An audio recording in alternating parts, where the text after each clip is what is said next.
Hello everyone. आज के इस वीडियो लेक्चर में हम बात करेंगे किंगडम प्रोटिस्टा की। तो चलिए स्टार्ट करते हैं। किंगडम प्रोटिस्टा, इसके अंदर कैसे जीव आते हैं। इसके अंदर जो जीव आते हैं वो आते हैं एक कोशिकीय और यूकैरियोटिक।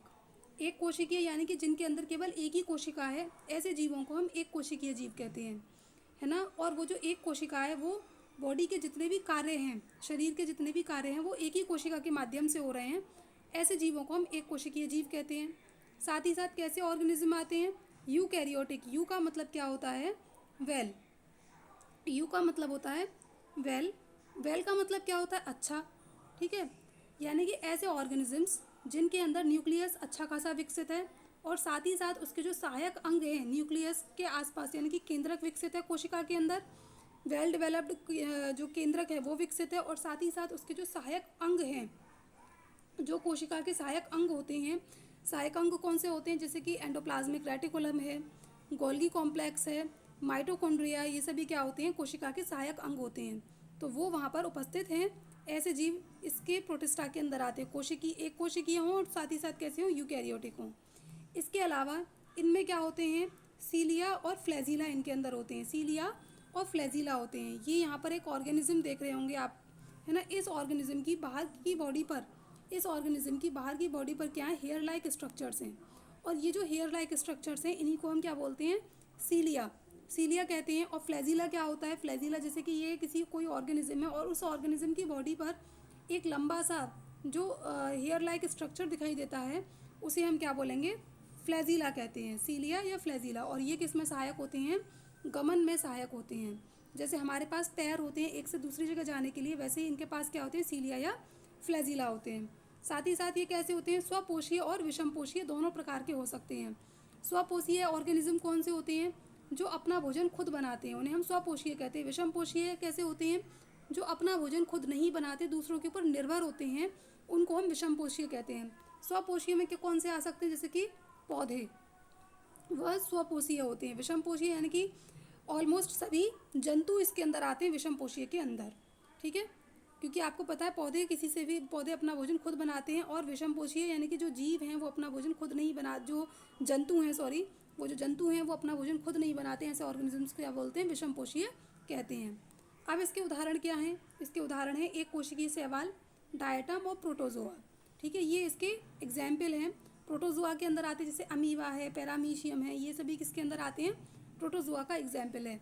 एक कोशिकीय शैवाल, शैवाल क्या है, एक पौधे के अंदर आने वाले एक प्रकार का, यानी कि जो पूरी तरह से विकसित नहीं है, जिसके अंदर जो डिफ्रेंशिएशन जो होता है ना, तो मतलब क्लियरली डिफ्रेंशिएशन जिसके अंदर नहीं है, ये कुछ ऐसे प्लांट होते हैं, इन्हें हम बोलते हैं एक कोशिकीय शैवाल।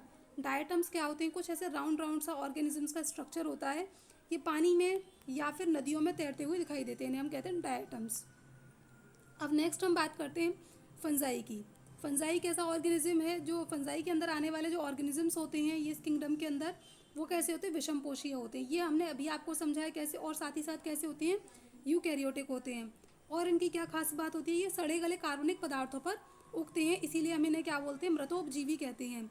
सड़े गले कार्बनिक पदार्थ, जैसे कोई ऑर्गेनिज्म मर गया तो उसकी डेड बॉडी के ऊपर ये उगाते हैं, या फिर जो गंदे जैसे कि गोबर है ना, या सब्जी की पील वगैरह है, या फिर कोई सड़े गले पदार्थ हैं, उनके ऊपर ये उगाते हैं। और उनके ऊपर उगाने के कारण ही इनको क्या बोलते हैं, मृतोपजीवी भी कहते हैं।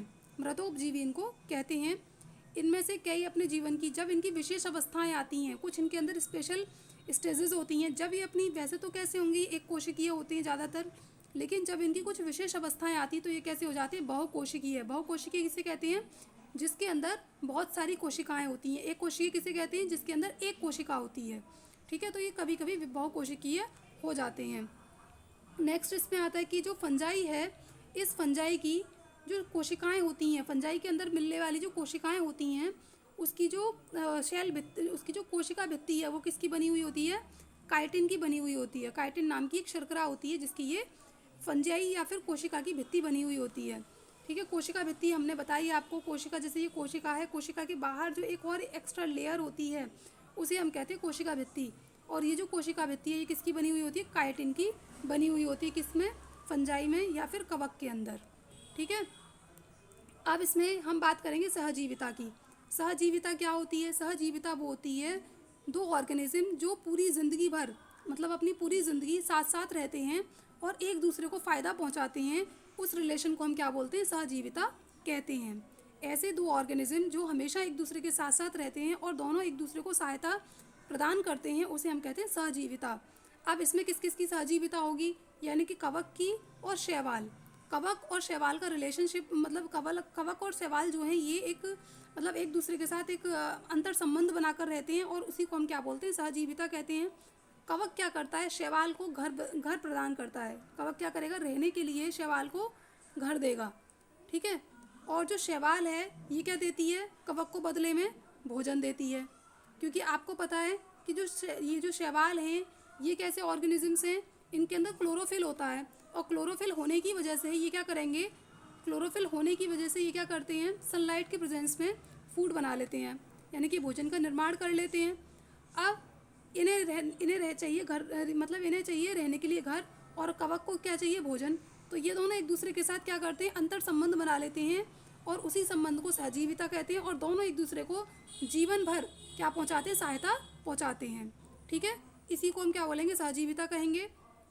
ऐसे सहजीवी जीवों को लाइकेन कहा जाता है। अच्छा, अब देखो यहाँ पर क्या है, जैसे कि फंजाई है, ये फंजाई यानी कि कवक है ना, और फंजाई, और ये क्या है? एल्गी है। एल्गी को, जो शैवाल है इसको इंग्लिश में क्या बोलते हैं? एल्गी कहते हैं, है ना, शैवाल है।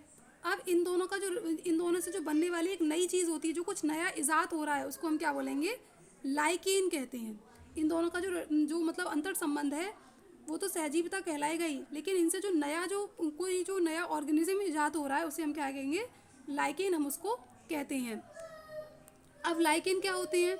लाइकेन जो है अक्सर क्या होते हैं कि पेड़ की छालों पर और रंगीन धब्बों के रूप में दिखाई देते हैं, ठीक है। ये लाइकेन जो है पेड़ की छालों पर उगाते हैं, इन्हें हम क्या बोलते हैं? लाइकेन कहते हैं, ठीक। अब नेक्स्ट आता है प्लांटी। प्लांटी के अंदर आने वाले ऑर्गेनिजम्स कौन कौन से होते हैं?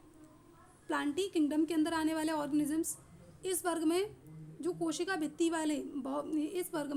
भित्ति वाले बहुकोशिकीय यूकेरियोटिक आते हैं, ठीक है। कोशिका भित्ति वाले, यानी कि अगर हम यहाँ पर कोशिका भित्ति वाले क्यों कहा गया? यहाँ पर कोशिका भित्ति वाले जीव इसलिए कहा गया क्योंकि इसके अंदर, प्लांटी के अंदर ऑलमोस्ट क्या आते हैं? प्लांट्स आते हैं। और जो प्लांट की कोशिका होती है, जो प्लांट की कोशिका होगी, वो कोशिका के ऊपर क्या होती है? एक आउटर कवरिंग प्रेजेंट होती है, जिसे हम क्या बोलते हैं? कोशिका भित्ति कहते हैं। ये जो कोशिका भित्ति है ये केवल प्लांट के, जितने भी प्लांट और जो प्लांट है ना उन्हीं के ऊपर होती है। जो प्लांट की कोशिकाएं होती हैं सिर्फ उनके ऊपर ही होती है, और जो जंतु कोशिका है उसके ऊपर ये कोशिका भित्ति नहीं होती है, ठीक है। इसीलिए यहाँ पर कहा जाता है कि कोशिका भित्ति वाले। और बहुकोशिकीय यूकैरियोटिक आते हैं। बहुकोशिकीय यानी कि जिसके अंदर एक से अधिक कोशिकाएं होती हैं उसे हम कहते हैं बहुकोशिकीय। साथ ही साथ कैसे होते हैं? यूकैरियोटिक, यानी कि जिसके अंदर न्यूक्लियस यानी कि जो केंद्रक है वो अच्छा खासा विकसित है और साथ ही साथ उसके जो सहायक अंग हैं वो भी उसमें विकसित हैं, उन्हें हम कहेंगे यूकैरियोटिक। और कैसे होते हैं? स्वपोषीय होते हैं, क्योंकि हम किसकी स्टडी कर रहे हैं? प्लांटी की। प्लांटी में क्या आते हैं? प्लांट्स आते हैं। प्लांट्स कैसे होते हैं? स्वपोषीय होते हैं। स्वपोषीय मतलब क्या होता है? जो अपना भोजन खुद निर्मित करते हैं उन्हें हम कहते हैं स्वपोषीय। और प्रकाश संश्लेषण और क्लोरोफिल की सहायता, इन दोनों का प्रयोग करते हैं और अपना भोजन खुद से बना लेते हैं। स्वनिर्माण ये अपने भोजन का करते हैं, ठीक है। इस वर्ग में सभी पौधे, वो हमने अभी आपको पहले ही बता दिया था, प्लांटी। तो प्लांटी से क्या क्लियर हो जाता है? प्लांट्स क्लियर हो जाते हैं। तो जितने भी प्लांट्स हैं वो सभी इस वर्ग में रखे जाते हैं, ठीक है। चूँकि पौधे और जंतु सर्वाधिक दृष्टिगोचर होते हैं, ठीक। प्लांट्स इसके अंदर आते हैं। अब बात हम करते हैं एनिमेलिया की। एनिमेलिया ग्रुप में क्या आते हैं? पहली बात कैसे होंगे? ये बहुकोशिकीय होंगे। एनिमल यानी कि जितने भी एनिमल्स हैं ना वो सभी इसके अंदर आएंगे, एनिमेलिया के अंदर। और कैसे होते हैं? यूकैरियोटिक जीव होते हैं। यूकैरियोटिक का जस्ट हमने अभी आपको समझाया कि यूकैरियोटिक कैसे जीव होते हैं।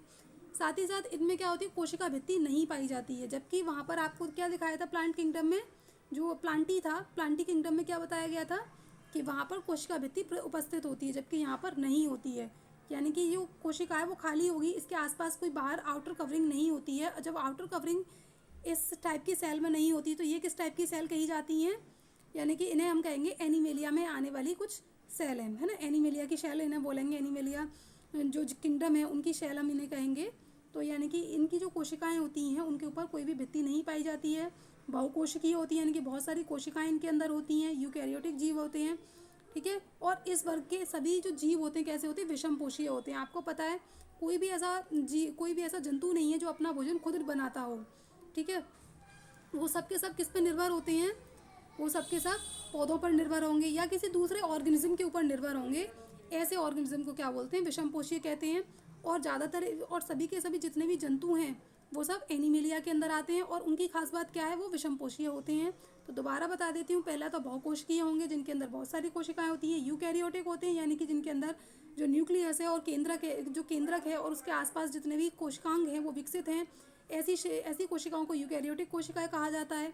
और साथ ही साथ कोशिका भित्ति नहीं होती, यानी कि जो आउटर कवरिंग है इनके ऊपर नहीं होती है। और इसमें आने वाले जो जीव होते हैं कैसे होते हैं, विषमपोषीय होते हैं, यानी कि दूसरों के ऊपर अपने भोजन के लिए निर्भर होते हैं। आई होप कि आपको इतनी बात क्लियर हुई होगी, समझ में आई होगी। अगर आपको ये वीडियो लेक्चर्स पसंद आया, समझ में आया है, तो हमारे चैनल को प्लीज़ लाइक कीजिए, सब्सक्राइब कीजिए और ज़्यादा से ज़्यादा इस वीडियो को शेयर कीजिए। Thank you student.